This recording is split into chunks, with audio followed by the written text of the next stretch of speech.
नमस्कार.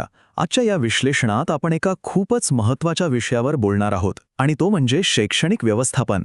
आता व्यवस्थापन हा शब्द ऐकला की आपल्याला लगेच कॉर्पोरेट कंपन्या आणि त्यांचे अवजड शब्द आठवतात, बरोबर? पण आज आपण त्या पलीकडे जाऊन आपली शैक्षणिक संस्था अगदी सोप्या आणि व्यावहारिक पद्धतीने कशी चालवायची याची एक भारी फ्रेमवर्क समजून घेणार आहोत. चला तर मग सुरू करूया. सुरुवात करूया एका अगदी साध्या रोजच्या उदाहरणाने. समजा तुम्ही एखाद्या हॉटेलमध्ये गेलात आणि तिथे आचार्याने खूपच बेचव जेवण बनवलं, तर तो काय करेल? तो साहजिकच त्याचं साहित्य तपासेल, त्याची रेसिपी कुठे चुकली ते बघेल. पण जेवण वाईट झालं कारण पाहुण्यांनी ते नीट खाल्लं नाही असा दोष तो जेवणाऱ्यांना कधीच देणार नाही, है ना? पण दुर्दैवाने आपल्या शिक्षण क्षेत्रात मात्र चित्र अगदी उलटं दिसतं. जेव्हा परीक्षेत खूप सारे विद्यार्थी नापास होतात, तेव्हा त्याचा सगळा दोष सरळ सरळ विद्यार्थ्यांच्या माथी मारला जातो. आपण कधी असा विचार करतो का की शाळेची साधनं किंवा शिकवण्याच्या प्रक्रियेत तर काही गडबड नाही ना? आपण पूर्ण व्यवस्थेकडे न बघता नेहमी फक्त विद्यार्थ्यांनाच का बरं दोष देतो? हाच जुना दृष्टिकोन बदलण्यासाठी आज आपण काय काय पाहणार आहोत ते थोडक्यात सांगतो. आपण पाहूया 1. व्यवस्थापन नक्की काय आहे. 2. ते फक्त व्यवसायापुरतं मर्यादित नसतं. 3. सिस्टीम्स अप्रोच किंवा प्रणाली उपगम नावाचा एक नवा दृष्टिकोन. 4. शाळा ही एक जिवंत प्रणाली कशी असते. आणि 5. शालेय व्यवस्थापनाची नेमकी व्याप्ती किती मोठी आहे. तर लगेच वळूया आपल्या पहिल्या भागाकडे. व्यवस्थापन म्हणजे नक्की काय? कोणतीही मोठी गोष्ट समजून घ्यायची असेल तर आधी त्याचा बेस क्लिअर असणं खूप गरजेचं असतं. आता याची एक अगदी सोपी आणि सर्वसमावेशक व्याख्या पाहायची झाली तर ती अशी करता येईल. संस्थेला जी उद्दिष्टे साध्य करायची आहेत त्यासाठी उपलब्ध असलेल्या संसाधनांचा अगदी कुशल आणि परिणामकारक वापर करण्यासाठी आखलेल्या उपक्रमांचा संच म्हणजे व्यवस्थापन. थोडक्यात सांगायचं तर आपल्याकडे जे काही आहे त्याचा जास्तीत जास्त चांगला वापर करून आपल्याला जिथे पोहोचायचं आहे तिथे पोहोचण्याची कला म्हणजे व्यवस्थापन. हीच व्याख्या अजून पक्की करण्यासाठी आपण तिची 5 सोप्या शब्दात फोड करूया.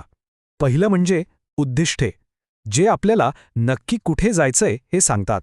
दुसरं साधने, ज्यांचा आपल्याला वापर करायचा आहे.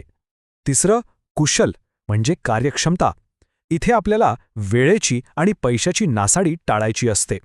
चौथं परिणामकारक म्हणजे रिझल्ट्स मिळवणं. आणि 5वं उपक्रम, जे आपल्या रोजच्या कामांची दिशा ठरवतात. चला आता पुढच्या म्हणजे दुसऱ्या भागाकडे जाऊया. इथे आपण एका खूप मोठ्या गैरसमजावर बोलणार आहोत, जो अनेकदा शिक्षण क्षेत्रातल्या लोकांना मागे खेचतो. आणि हा सगळ्यात मोठा गैरसमज म्हणजे व्यवस्थापन हे तर फक्त बिझनेससाठी असतं. समाजात असा एक पक्का विचार रूढ आहे की मॅनेजमेंटचे फंडामेंटल्स फक्त कारखाने, व्यापार आणि प्रॉफिट मिळवणाऱ्या कॉर्पोरेट कंपन्यांनाच लागू पडतात. पण हे खरं आहे का? मुळीच नाही. जर आपण इंडस्ट्री आणि शिक्षण क्षेत्राची तुलना केली तर एक गोष्ट लक्षात येते. उद्योग हे नफ्यासाठी चालतात, ते डोळ्यांना दिसणाऱ्या वस्तू बनवतात. याउलट शिक्षण क्षेत्र हे नफ्यासाठी चालत नाही, ते मानवी विकासाची सेवा देतं. त्यामुळे त्याची गुणवत्ता मोजणं थोडं कठीण असतं हे नक्की. पण असं असलं तरी व्यवस्थापनाची तीच मूलभूत तत्वे या दोन्ही ठिकाणी तितक्याच ताकदीने आणि प्रभावीपणे लागू होतात.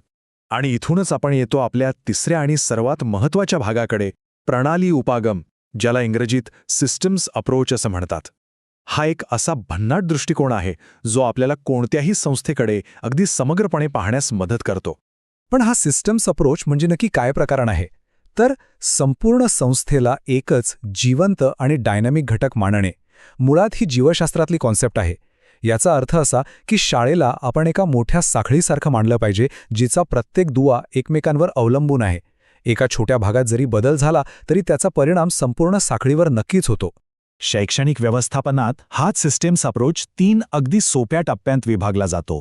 इनपुट्स म्हणजेच आदान, प्रोसेसेस म्हणजेच प्रक्रिया आणि आउटपुट्स म्हणजेच फलिते. एका रेषेत चालणारे पण एकमेकांत घट्ट गुंफलेले हे 3 टप्पे समजून घेणं हीच खऱ्या अर्थाने या अप्रोचची किल्ली आहे. आता चौथ्या भागात आपण प्रत्यक्ष बघूया की ही 3 टप्प्यांची चौकट आपल्या खऱ्याखुऱ्या शालेय वातावरणात कशी फिट बसते. थोडक्यात शाळा ही एक जिवंत सिस्टीम कशी आहे ते पाहूया. शाळेचा विचार केला तर शाळेचे इनपुट्स म्हणजे तिथले विद्यार्थी, शिक्षक आणि शाळेची इमारत किंवा साधनसामग्री. शाळेच्या प्रोसेसेस म्हणजे आपण ठरवलेला अभ्यासक्रम आणि वर्गातल्या शिकवण्याच्या पद्धती. आणि सगळ्यात शेवटी शाळेचे आउटपुट्स म्हणजे विद्यार्थ्यांनी प्रत्यक्षात मिळवलेलं ज्ञान, त्यांची कौशल्य आणि त्यांचा विकसित झालेला दृष्टिकोन. आता या इनपुट्सकडे जरा अजून झूम करून पाहूया.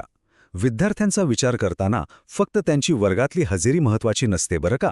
त्यांची आर्थिक आणि सामाजिक पार्श्वभूमी काय आहे हे समजून घेणंही तितकंच गरजेचं आहे. याशिवाय शिक्षकांचा अनुभव, त्यांची शिकवण्याची पॅशन, मुख्याध्यापकांचं विजन आणि शाळेच्या आजूबाजूचं सामाजिक वातावरण हे सर्व अतिशय महत्त्वाचे इनपुट्स मानले जातात. यानंतर नंबर लागतो प्रोसेसचा. एक यशस्वी सिस्टम तेव्हाच काम करते जेव्हा तुमचा अभ्यासक्रम विद्यार्थी आणि समाज या दोघांच्याही गरजांचं अचूक संतुलन राखतो. आणि फक्त अभ्यासक्रम चांगला असून चालत नाही, तर वर्गातल्या शिकवण्याच्या पद्धती इतक्या जिवंत आणि डायनामिक असाव्या लागतात की त्या संकल्पना विद्यार्थ्यांच्या थेट डोक्यात आणि मनात पोहोचतील. आणि हो, यात सातत्यपूर्ण मूल्यमापन म्हणजेच सतत चालणारी इव्हॅल्युएशन प्रोसेस ही आलीच. आणि या सगळ्याचा शेवटचा आणि सर्वात महत्त्वाचा टप्पा म्हणजे आउटपुट्स. आत्तापर्यंत आपण काय समजायचो की जास्तीत जास्त मुलं पास झाली म्हणजे काम फत्ते. पण नाही, आउटपुट्स म्हणजे फक्त पास होणाऱ्या मुलांची संख्या नाही, तर विद्यार्थ्यांमध्ये ज्या क्षमता, ज्ञान आणि कौशल्य विकसित व्हायला हवी होती ती खरोखरच झाली आहेत का हे तपासून पाहणं म्हणजे शाळेचं खरं आउटपुट. चला, आता आपण आपल्या विश्लेषणाच्या 5व्या आणि शेवटच्या भागाकडे वळतोय. या सिस्टम्स अप्रोचचा प्रत्यक्ष वापर केल्यावर शालेय व्यवस्थापनाचा रोजचा दृष्टिकोन किती व्यापक आणि परिणामकारक होतो ते आता आपण पाहूया.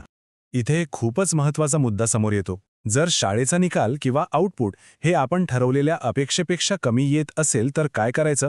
तर व्यवस्थापनाने त्यातल्या तफावतीचं मूळ कारण शोधलंच पाहिजे. जसं सुरुवातीला आपण त्या आचार्याचं उदाहरण पाहिलं, अगदी तसंच प्रशासकांनी शाळेतील इनपुट्स आणि प्रक्रियांमधले दोष शोधून त्यावर वेळेवर आणि अचूक उपाययोजना करणं हेच या सिस्टमचं खरं काम आहे. एक गोष्ट नेहमी लक्षात ठेवा, शाळेची परिणामकारकता किंवा सक्सेस हे कुठल्याही अज्ञात किंवा जादूच्या कांडीतून आपोआप येत नाही. शाळेचं यश हे तिथे असणाऱ्या प्रत्येक लहान सहान इनपुट आणि प्रोसेस यांच्या एकत्रित आणि सुरळीत कामातूनच जन्माला येतं. जेव्हा प्रत्येक घटक दुसऱ्याशी उत्तम सुसंवाद साधतो तेव्हाच यश मिळतं. आपण या विश्लेषणाच्या अगदी शेवटी आलो आहोत आणि जाता जाता एक खूपच विचार करायला लावणारा प्रश्न मला इथे विचारायचा आहे.